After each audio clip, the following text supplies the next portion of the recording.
थांनाय फागुनाव मान्दार बिबार बारैनि दाया रावनिबो नङा रजे बियो बोथोरनिसो.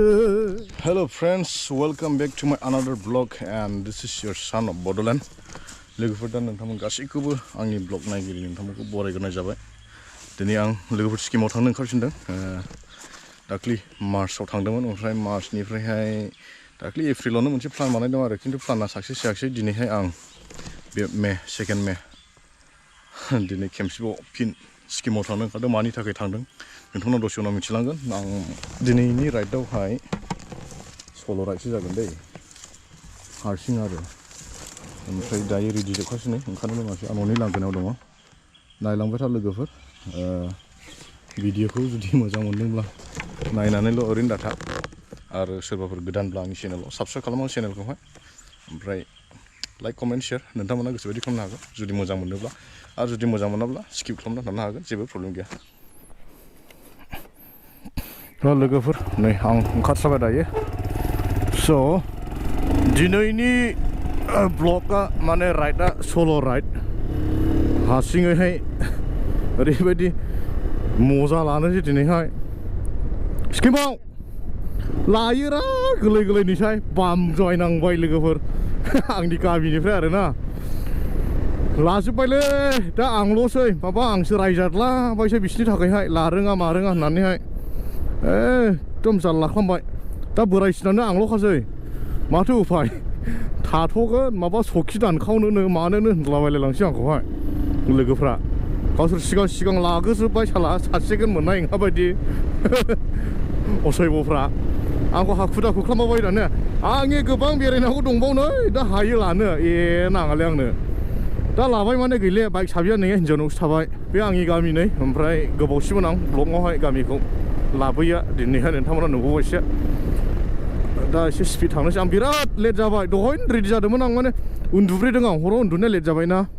बङाइगावनिफ्रायनो एकथायावसो फैदों आं हरावहाय. ओमफ्राय बिराद लेट जाबाय उन्दुनायावहाय. दाबो सिखारनांगौ आलार्म होनो बावदोंमोन आं. 7:30 सिरि मोनखादों. हाखु दाखु जाबाय. दा टाइमा माबा जाबाय नै 9:45 जाबाय. आं लेटलि 8थायाव ओंखारनो सानदोंमोन आं. जेबो नङा, हारसिंगासो एसे स्पिड थांनो हायो. बेंटल बाजार गेजेर गेजेर एब्रेबाय आङो नै.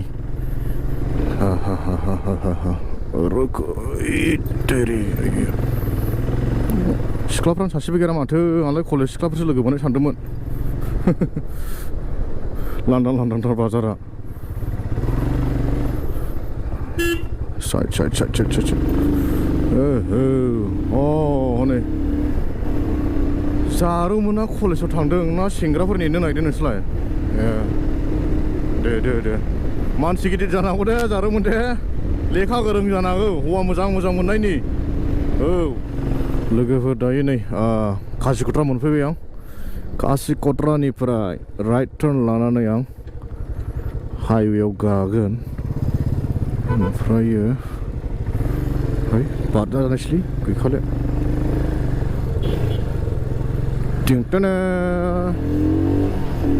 हाइवे गाबाय लोगोफोर. दायो थांगासिनो दं सोनाबनि लामाथिं. थावा दंखायो नै, दाखाल भुटानाव सोना लाबोनायनिनो फुल दंखायो. दा पेट्रल सोनांगौनि जेबो माबा गैथ'वा. महाय रानहैबावसो सोहैगोन आं.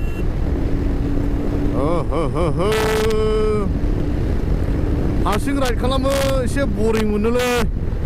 माने क्लाबजों लोगोफोरजोंहाय ग्रुपाव राइड खालामग्राना एसे बानाय मोनो हारसिङैहाय. होमब्लाबो अरजाया दिनैनि सल' राइडआ. आसा खालामदों मोजाङै जालांगोन. इसोरा दैदेनगोन.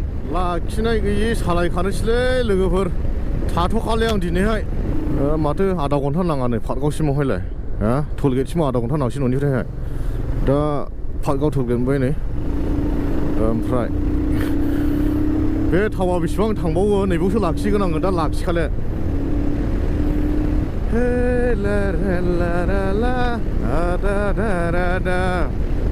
बिराद मोजां टेन्ट'दोंलै आदाया नै. उन्दुनो ओंखारदों बागि. टेन्ट' गुलायलायबोयो नै माबायदि नुबिसिबा गावसिनि न'खरखौ गारनानैहाय बिदि देशखौ बासायनो ओंखारनायाबो गोरलै नङाना लोगोफोर नायलाय उन्दुनाय गैया मा गैया बेफोरबायदि डिउटि खालामनानैहाय टेन्थ' बायनांलायनाय अनथावथावना जालायबायलै बे लामायाव बायदि बिराद बाथावखालै बिदिल'खा र' मोनलायबाय हाबगौनो साइज बे लामासिखौ बिराद बायो आं सोनाबहा थांबाय थाया मालाबाबो फ्रि जाया बे लामाया नै उल्थां फाल्थांल'खा नै इन्डियायावल' नामाब्रा बिदियालाय नै मा बेसेबां ट्राफिक लोगोफोर दा फैयै फैयैहाय आं निमथि बे साहा बागान दङ मोनसे निमथियावहाय बिराद गिदिरनो नै बेसिम सफैनानै दङ सल'राय गोसोबायदि थाथ'लाबायबो हायो खिन्थु थाथ'वाखै आरो आं डाइरेक्ट आं नै 2 घन्टा सालायनानै बेहाय थाथ'फैदों ओमफ्राय बेनिफ्राय आं दा एसे ओरैनो 5 मिनिटसो जिरायना सालायफिननोसै आरो ओमफ्राय थांगोनाथ' सिक्किम आं गेंटकआवनो थाहैगोन दिनैहाय ओमफ्राय गाबोनहाय मा खालामगोन आं बुंथ'नाय नङा एसे उनाव बुंहैगोन आङो सोरबा सोरबा एसे हमदों जानो हागौ आं दाख्लि मोनसे डेट खिन्थादोंमोन आङो मानि थाखाय थांफिनगोन सिक्किमावहाय बेखौ एसे बुंदोंमोन नालाय आङो दा जेबो नङा मिथिहोगोनब्लाबो आं दसे उनाव मिथिहोगोन नोंथांमोननोहाय आं खिन्थानो थांगासिनो दसे उनावहाय दा आं राइड खालामफिननो दसे उनाव आं राइड खालामफिनगोन स्टार्ट खालामफिनगोन ओमफ्रायहाय दासो नै मोनसे कन्टेक्ट जादों सासे जोंनि कलकातानि सासे राइडार ओमफ्राय मा होनो रत्नाबारियाव मोनसे मल दङ दै बौनिखा मानसिया दा आंखौ फन खालामदोंमोन आरो बेजों ओरैनो मिराम खालामनानै थांगोन आरोखि फनावल' कन्टेक्ट जाबाय थायो लोगो मोनलायाखै दाबो दा बिथांजों मिराम खालामनानै आं थांबाय थागोन बारा गोबाव नांनाय नंला आं 6 घन्टाबो नाङा आंनोहाय दा 5 घन्टासो आं ट्राइ खालामगोन सहैहोनाय जेरैखियाब्लाबो आं मा होनो 6टा दोन्दों आरो आं मेक्सिमाम 6टासिम आं सहैहोथारगोन आरो गेंटकआवहाय बोथोरफ्राथ' माबायदि बारा मोनथिथ' आङो एसे गरमखासै दालाय जेरावबो सिक्किमब्लाबो गरम जेरावबो गरम बे बरफ एरियाफ्रावल' एसे गुसु आरो दायो ओमफ्राय गाबोननि नखानायसो आं एसे प्लान खालामदों बाहेरायाव बेरायनोहाय गाबोनबो आं ओरै गोजानाव थांनाय नङा नोंथांमोना नुलांबाय थागोन नायलांबाय थागोन लोगोफोर दसे उनाव आङो रेस्ट लानानैहाय सालायफिननाय जागोन नायलांबाय थादो बिदिब्ला लोगोफोर सालायफिनबाय नै दायो आङो डाइरेक्ट मा होनो 2.5 घन्टा सालायनानैसो लाखिगोन आं डाइरेक्ट अदलाबारियाव लाखिगोन आं रेस्ट लाखाबाय एसे मोजाङैनो आधा घन्टासो रेस्ट लाबाय आं हारसिङैनो ओमफ्राय दा नै सालायफिनबाय बे सालायफिननायाव डाइरेक्ट 2.5 घन्टा 2.5 आवर के बाद अभी नेक्स्ट रेस्ट लेगा अभी कहीं भी रुकेगा नहीं ओह हाय हाय हाय ए भाई अपना साइड में आ जाओ यार ऐसा क्यों चलाता है जीना है भाई तुमको भी हमको भी कुमार भैया को लोगो मोनफिनबाय नै दहाय बारदोंमोन आं बेखौहाय ओमफ्राय आं रेस्ट लाबाय दसे ओमफ्राय नैबे बारफिनबाय आंखौ आरो फैफिननानै आं लोगो मोनफिनबाय नैखौहाय भुटाननि बियो बोनो थांगोननो ओमफ्राय फैफिनगोनदां दिनैथ' फैला गाबोन फैफिनगोन होनदों आरो माबा खामानिनो अह नैबो माबा खादोंमोन दहायहाय खिबोनावहाय बेखौ होबाय बियो गैले इधर ही है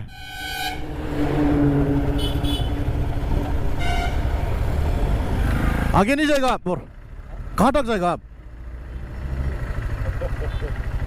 थोड़ा यहाँ से थोड़ा यहाँ से अच्छा अच्छा वो कुछ लेके आया था आप वो डाल दिए इधर हाँ अच्छा अच्छा हाँ। वापस कब आएगा आज ही वापस आएगा आज वापस आएगा अच्छा अच्छा चलो ठीक है मैं हाँ मैं 4 तारीख नहीं तो 5 को आएगा वापस ठीक है भैया स्पीड में जा रहा हूँ मैं अभी हाँ ठीक है आप भी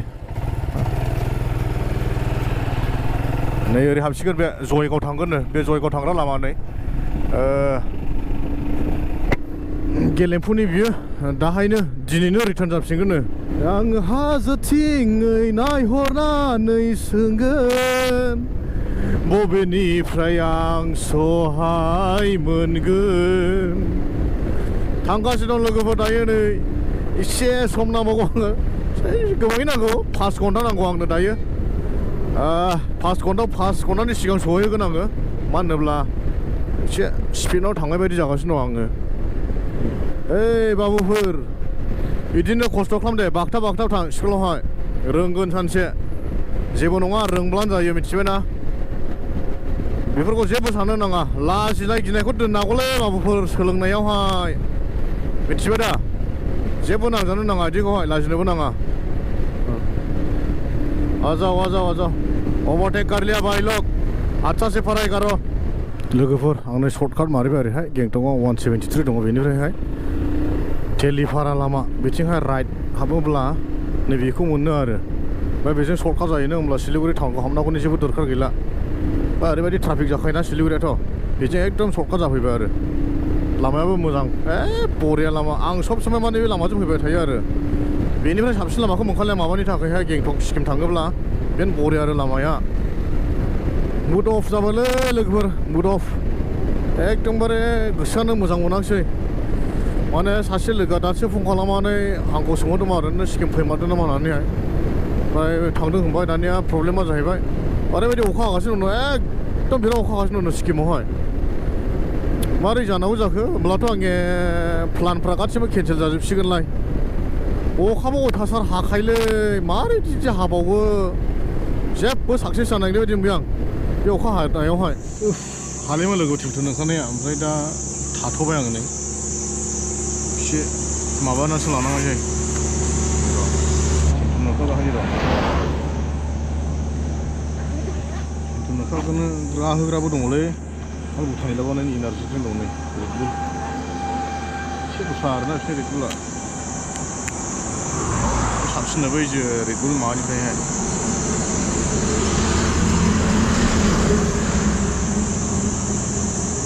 नायनि र' बेसेबां उन्दुनो ओंखारनाय एबार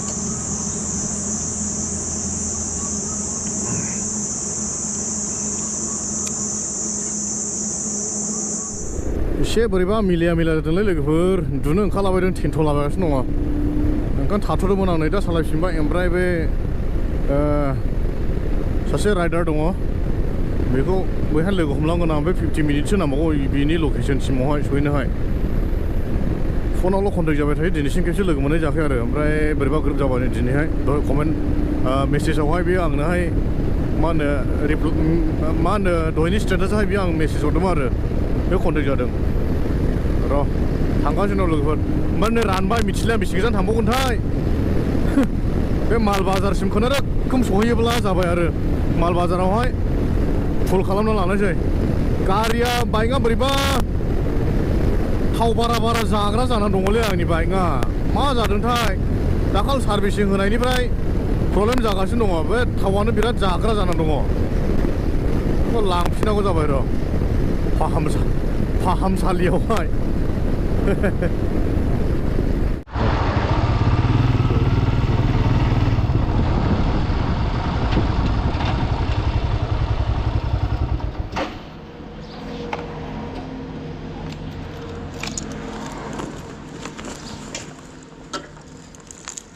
फोन करो भाई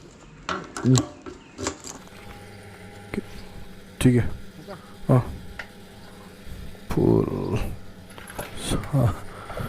रानखांनानै 1350नि हाबबाय नै बांद्रायलै बिसिनाव दामा बाराखा रानखाबायमोन नालाय ओमफ्राय नै आं फैबाय उन्दुफैग्रा थाग्रा नै बेनो हटेला हाब मा बन्द'सो बेलाय नांगौ जायोलाथ' बन्द' जासिगौहाय आशिस हमस्टे माल बाजार मोनबाय लोगोफोर नै मा माल तो माल बाजार आरो मिथिले दाखाला अखा थिगखौनो हाला नैबे दखानाव हाबस'ना थाना आङो बे दंफां सिंनि दखानाव हबाय हनै बेहाय ओरैबायदि हाखादों अमहाय अखारा अन्थाइसो अखायानो महय सिक्किमाव लोगोफोर बेंगलावनो नै अखा थाइफ्रिनायनि लोगो मोनबाय दासो अदलाबारि मोन्दोंमोन नै फ्लाइअभार अखासो हाबाय माथो नै जाले जेबो जाले जाखाले प्लानानो फ्लपसो जाखानायसो बायदि मोनखालायबाय आं दाखालबो बिदिनो जादों आरो एबारबो बिदिनो जाबावदों सेसलै सिक्किमाव 6 बारसै आं नै दिनैजोंहाय 6 टाइम्स इन सिक्किम दिनैनिखौ लानानैहाय किधर है भाई आज तो मिल के जाऊंगा आपसे कहाँ पे है मॉल कौन सा है 170 oh I think this is the one यही होगा।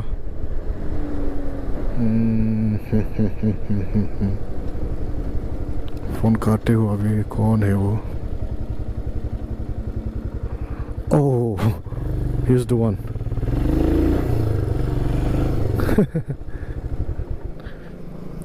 हे भाई, कैसे है? बस बढ़िया। वो बारिश से आ रहा है यार। दुकान है क्या आपका? ओह अच्छा। लोगोफोरा बेहाय लाखिदोंमोन ओमफ्राय बेहाय सासे फिरोज भाई फ्रॉम द माइलस्टोन क्लब। आई मीट हिम हियर। एक्चुअली लास्ट टाइम वो मेघालय गया था, उसी दिन कॉन्टेक्ट हुआ था, लेकिन टाइम की वजह से हम मीट करने नहीं हुआ। तो अच्छा लगा आज मिल के भाई। ओके, फिर से मीट होगा। हाँ हाँ हाँ, आराम से हाँ। वो तो रास्ते में हम इधर से आना जाना करता है, जब भी आएगा ना एकदम आप कॉल कीजिएगा, जब भी कितने भी टाइम हो फ़ोन कर दीजिएगा। यहाँ पर हमारा खुला हुआ होगा, ठीक है? अच्छा ओके, सो अभी चलते हैं भाई। See you next time again. Nice meeting you by the way. दा थांनोसै लोगोफोर बेजोंहाय नैबे बिनि माबा दङ, स्टोर दङ बेहाय, स्मार्ट पॉइंट। नेक्स्ट टाइम जब भी आएगा ना, दुकान बंद होने से भी आपको याद रखेगा मैं इधर। ठीक है bro. Okay, bye bye, thank you. लोगोफोर दा नै बिदाय लाबाय आङो फिरजजोंहाय, बियो माइलस्टोन क्लाबनि। ओमफ्राय आं दा बिथांखौ नागारनानै थांगासिनो दङ नै सिक्किम फारसे। नोंखौ मेगन होबाय आं गोसोनि गुरै बाथ्रा बुंनो, नों मानि दामानि, नों रागाजों दाजों आंथ' मिथिया।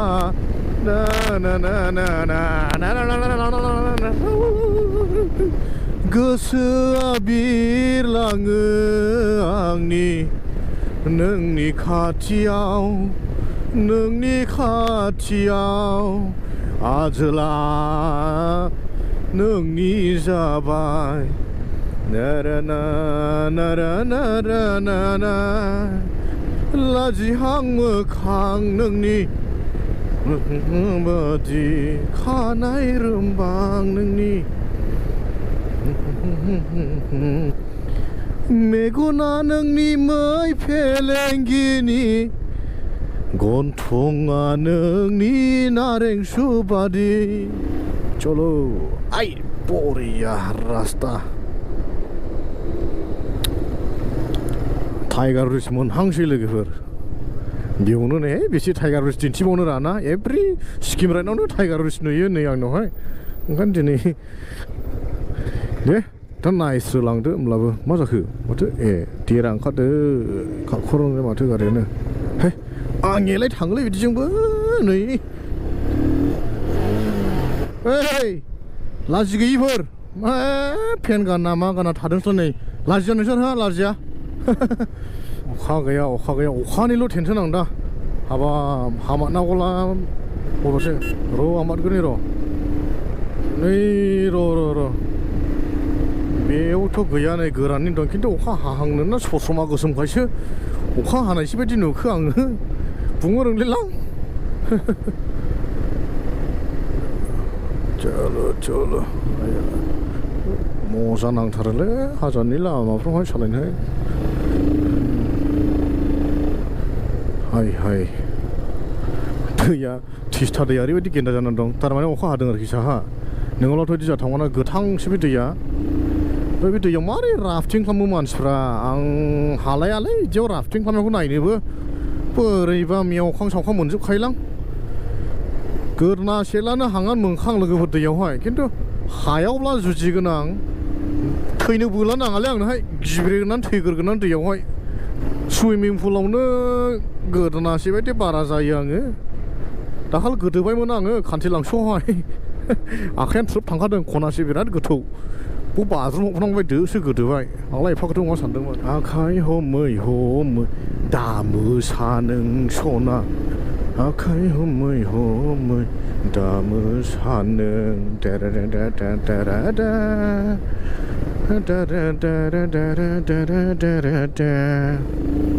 आखाइ होमै होमै दामो सानो सना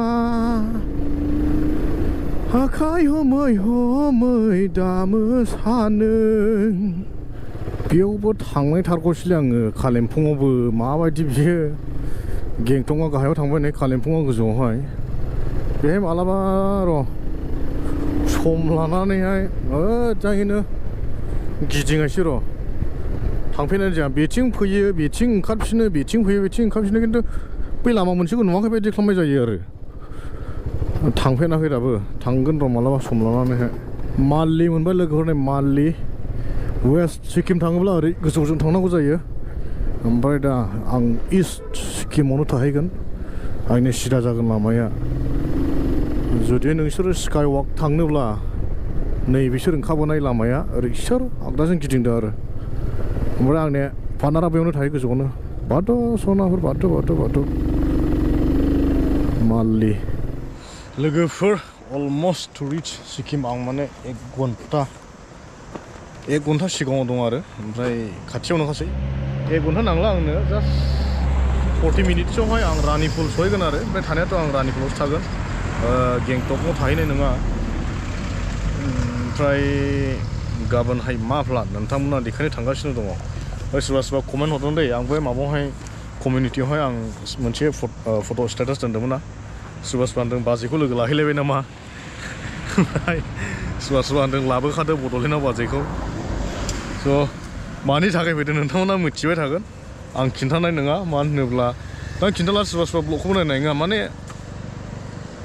मिथिखायोब्ला सोरबाहाय बिदिसो होननानैहाय नाया नालाय ओंखायनो मिथिया मा थिनदोंगोन आं लोगोफोर दिनैनि ब्लगाखौहाय बेबायदियावनो दोनगोन कि मानि थाखाय फैदों खिन्थानाय नङा दा नेक्स्ट गाबोननि ब्लगखौ नायोब्ला नोंसोरो गारिफ्राबो दावराव खानोलै बे सल' खिन्थाहांनायाव गारिया इदि खानो हायोलायनो गाबोननि ब्लगाव नोंसोरो क्लियार मोनसिगोन आरोखि आं मानि थाखाय फैदों गाबोन माने नेक्स्ट ब्लगाव आरो दिनैनि ब्लगावहाय आं जेबो खिन्थानो थाङाखिसै ओमफ्राय बुंबोआखैबो जानो हागौ आं बावलायलांबायसो दहाय मा बुंबोदों बुंबोआखै स' नेक्स्ट ब्लगावहाय माने दिनैनि उननि ब्लग नैबे ब्लगनि उननि ब्लगावहाय नोंथांमोना क्लियारैनो मोनथिगोन आं मानि थाखाय फैदों माहाय फैदों नुगोन मोनथिगोन आरो थ' लोगोफोर आं थांबाय थानि बे समावहाय ओमफ्राय सहैनानैहाय रेस्ट लागोन दा गेंटक MG मार्कआव आं बेरायहैनोबो जानो हागौ बेरायहैयाबो जानो हागौ जायखिया जेराव थागोन नै बेसिम थांगोन थांनाय फागुनाव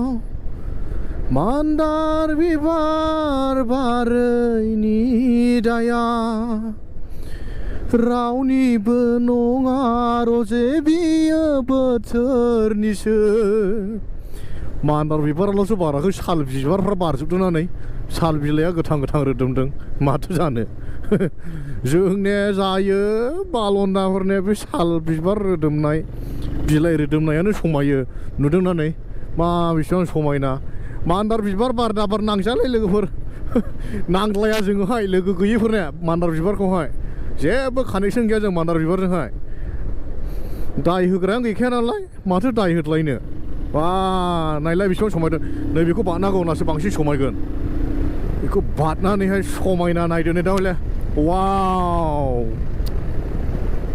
हाबाब इस्ट अर वेस्ट सिक्किम इज द बेस्ट आंनि थाखायलै आंनि एक्चुअली वान अफ द most favourite state I mean in my travel history बरिया मोनखायोलै नै समायनाल' अखाल' हानो नाङा खिन्थु अखा हाबायला जोबथा बरिं जाबाय आंथ' गरमाव गेलेहैगोन ना अखा हालाथ' दिगदार जागोन ओंखायनो बे अखायाबो